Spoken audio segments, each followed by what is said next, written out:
Hello everybody, welcome back to the channel. It is me, Jordan Young, aka SNEAKERNOMICZ, and in today's episode, we are going through my top 10 sneakers. At this point, you are probably pretty sick of these lists. It's been a pretty awesome year for sneaker releases. There have been some big bangers. I sort of feel like the sneaker landscape changed a little bit this year. We saw the emergence of some different trends and some different brands, the development of different micro trends within sneaker culture. I'm actually going to be doing a video talking about some of these micro trends as I look forward to some of the big trends we can look forward to in 2023. So if that sort of interests you, be sure to subscribe. Now my list is very biased, and I mean, it was always going to be, wasn't it? And it should be, because this is my list and these are my favorites. Spoiler alert, these are all Nikes. As much as I have enjoyed the New Balance trend and it has been awesome to see the emergence of some different sneakers other than Nikes, my top 10 are still Nikes. I can't lie though, the sneaker that I have worn the most in 2023 have been New Balance. I think New Balance are a great option for comfort and just everyday wearability. And so the two sneakers that I've worn the most this year have been my 2002 R Sea Salts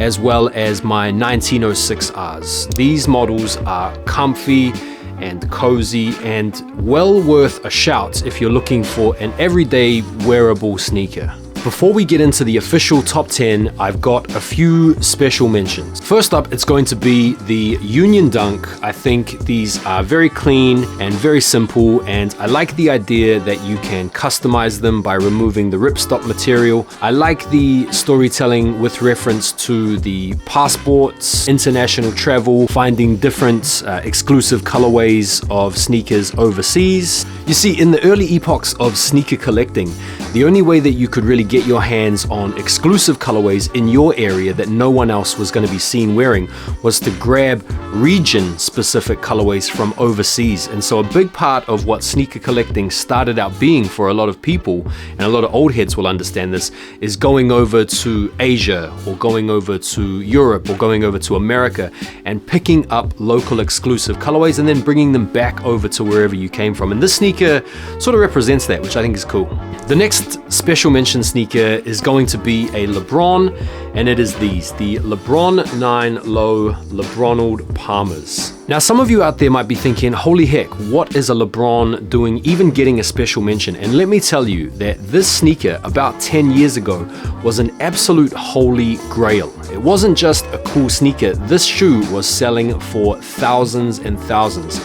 There's two versions. There's the LeBronald Palmer and then there's the reverse LeBronald Palmer sample. When LeBrons were on top, having LeBron samples like these was almost like having the equivalent of, let's say, like a Travis Scott friends and family sneaker nowadays. These were the absolute business. And the fact that these got a retro this year and the fact that they actually sat and then went on sale couldn't be a more timely reflection of how times change and how they have indeed changed. But to me, this was a cool sneaker that I just had to get in the collection, and I'm stoked to have it. The last special mention sneaker is going to be these, the Union 2s. I think it was a huge year for Jordan 2 highs this year. We had so many of them, and this particular rendition on the Jordan 2, in my opinion, was one of the cleanest. Very simple, very good quality materials, nice, simple, stealthy color blocking. You have the rattan pair, then they're worth a shout as well. They're really nice, but I thought I had to put a 2 high on the list just because we had so many this year, and these were my favorite. So here we go into the official list, and at number 10 it's going to be the Cherry 11s. The 11 is my favorite sneaker of all time, and so for that reason they had to get a spot on the list. Very simple, very clean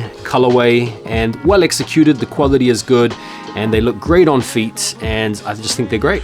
Coming in at number 9, this might be a little bit of a surprise to some of you, but I have got these. These are the Paisley SB Dunks. This was a GR SB that is still around and available for pretty reasonable money. They're not going for a massive amount over the retail, but it's one of the SBs that I've worn the most this year. They've got the SB Comfort. I love this pattern, which apparently, according to one of my Ukrainian clients, is called Turkish Cucumber. But again, this is another cool sneaker that you can customize, removing the ripstop if you want to. I've seen some good customs where people have just bleached them, which look pretty cool, but I just love them. They're one of my favorite releases of the year, and so that's why they're in the top 10. At number 8, it is the Sax GPS. This is a little bit of a polarizer. Some people have said that they're a bit mid looking. They kind of look like the kind of shoe that you're issued with as part of like a uniform or something like that. But I think they're really nice. I like the design. I like the materials. They seem well put together, good quality, very, very wearable. They're made for just that general purpose. And I'm a big fan of Sax. And so I thought it would be a bit of a no-brainer to put these in the top 10. I think it's good to have a new sneaker on the list for top 10 sneakers of the year, and this is the sneaker that I decided to chuck on there. At number 7, this is another controversial pick, but I am putting the Cactus Plant Flea Market Overgrown, the Flea ones on the list. It's actually this version here that I would like to nominate to be part of the list, just because I think they look freaking cool, man, once they've been trimmed down. I really love the chunky sole on them. I think it really makes them.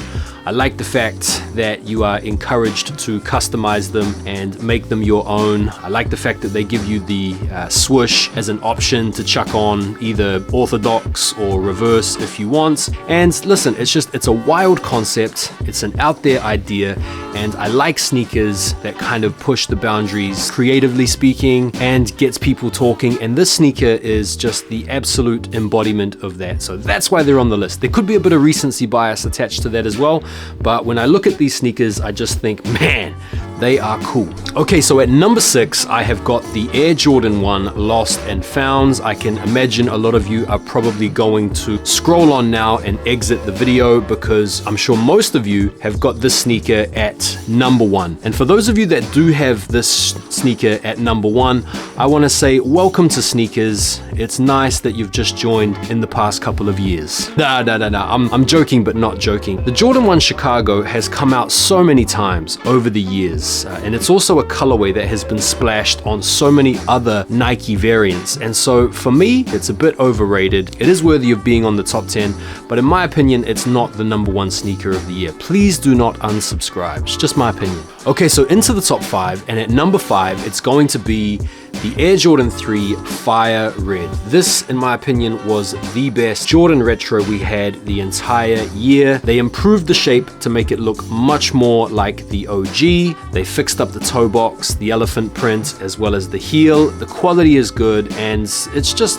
bang on point. The Jordan 3 is like my favorite Jordan after the 11. I love having the originals with the original color blocking in the original form, and so this for me would come on with the Nike Air, the shape, perfect retro, the best Jordan retro of the entire year. Getting into the juicy parts now, we're into the business end. We are into the top 4, and at number 4, we've got the Amamanier Jordan 4. Check that out. I put the off-white laces in them. I think the contrast in the laces gives the sneaker some much needed contrast on the upper, but the quality of the materials is really good. I love the quilted liner. I like the storytelling and the small details as Amamanier tend to include behind the heel tab and stuff like that. The release, in my opinion, was really good, where a lot of people had a chance to come up on these for retail. The Instagram raffle I thought was really cool. I liked the way that they tried to combat all of the bots and stuff. So good release, good shoe, clean colorway, very simple. Number 4. Into the top 3, and at number 3, I'm gonna go with an Air Max 1. I'm going with the Concepts. Now you could pick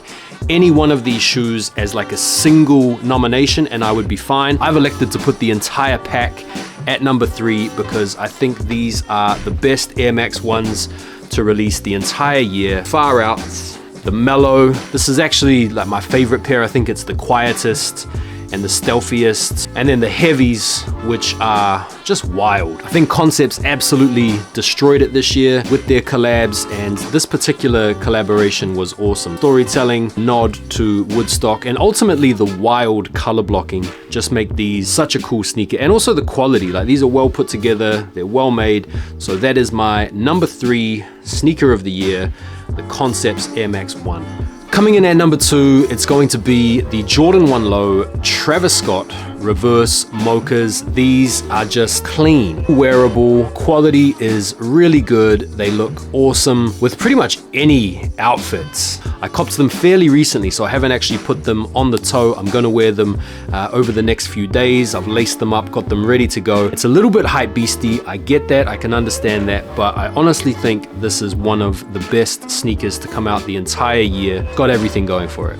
And at number 1, some of you may have already guessed, the top sneaker release of the year for me, the best of the best, is going to be these.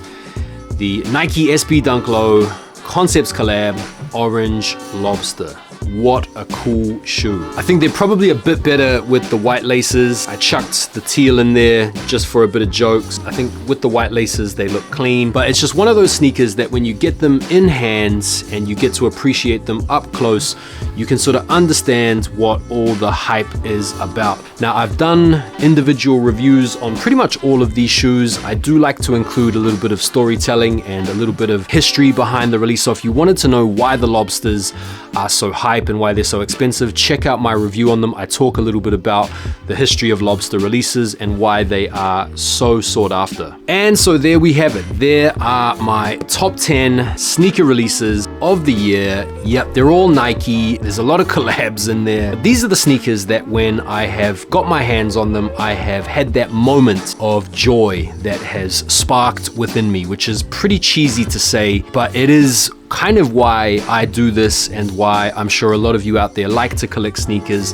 When you get that sneaker in hand, it kind of gives you that little pang of joy that makes you realize, okay, I like this hobby, this is a fun pastime to me, and that's ultimately what led me to put them in the list in the order I did. So thank you all very much for watching. Feel free to drop a comment and let me know what you thought of my list, whether you agree or disagree. We all have our different shoes of the year and our own takes, and I appreciate that. Thank you again for watching. Take care, have a lovely day, and peace.